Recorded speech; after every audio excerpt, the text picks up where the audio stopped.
Bonjour tout le monde. Il y a quelques mois, je me suis questionné sur un sujet qui me semblait un peu flou, et qui m'ennuyait quand j'analysais un metagame ou la stratégie d'un deck.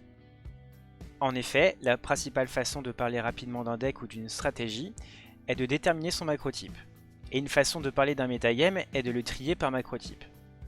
Aujourd'hui, le système utilisé le plus fréquemment fonctionne avec une classification en 3 macrotypes, à savoir aggro, contrôle ou combo. Le problème avec ce système, c'est qu'on ne peut pas classifier correctement toutes les stratégies, et la vision globale que l'on se fait d'un deck ou d'un metagame peut donc s'avérer être erronée. Après réflexion et recherche, j'ai trouvé un système qui me convenait, et je vais donc vous le partager. Il utilise la même base de classification classique par 3 macrotypes, à savoir aggro, contrôle et combo, mais on y ajoute un système d'hybridation. Ainsi, on se retrouve avec ce tableau. Donc tout d'abord, petit rappel sur les définitions des 3 macrotypes classiques. Aggro. Stratégie proactive qui tente de convertir au maximum ses cartes en dégâts contre l'adversaire.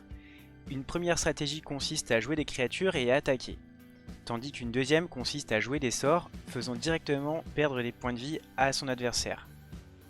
Contrôle.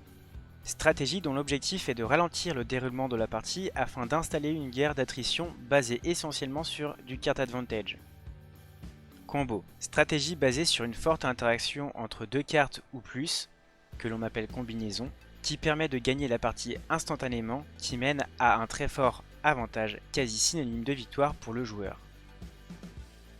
Ensuite, avec le système d'hybridation, on se base alors sur ces définitions pour obtenir des macrotypes hybrides.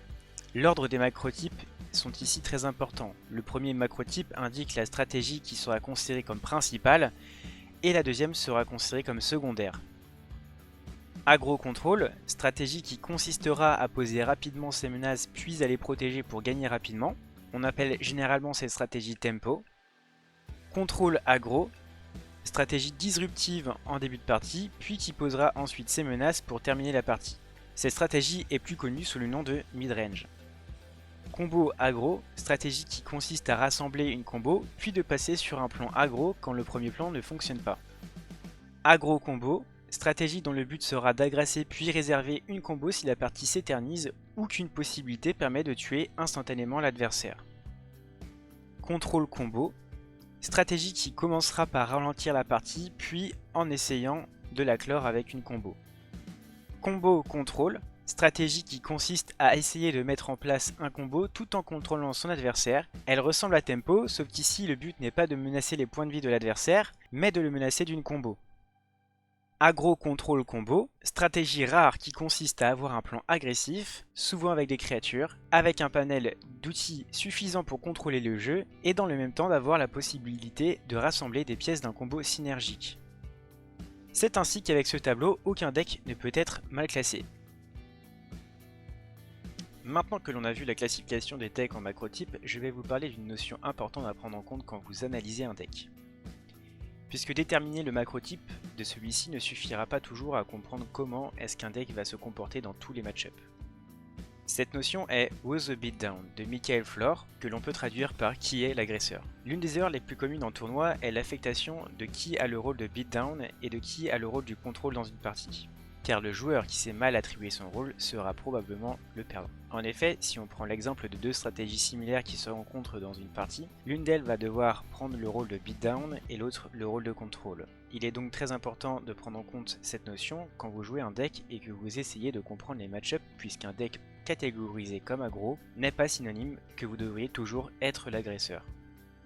Pour résumer, si vous êtes le deck beatdown, vous devrez donc battre votre adversaire plus vite qu'il ne peut lui-même vous battre. Mais si vous êtes le deck contrôle, vous devrez ralentir l'agressivité de votre adversaire et vous mettre dans une position favorable avant de proposer vos menaces à l'adversaire. C'est ainsi que je conclus cet article sur la classification des decks. J'ai essayé d'être le plus concis et intemporel possible, c'est pour cette raison que je ne donne pas d'exemple de deck par macrotype, mais je ferai une ou plusieurs vidéos sous-jacentes à ce sujet pour vous donner des exemples de decks que vous pouvez retrouver dans chaque macrotype, mais aussi des exemples de match-up où un deck ne devra pas tenir le rôle que les macrotypes lui donnent pour être avantagé dans la partie. Merci de m'avoir écouté et à la prochaine.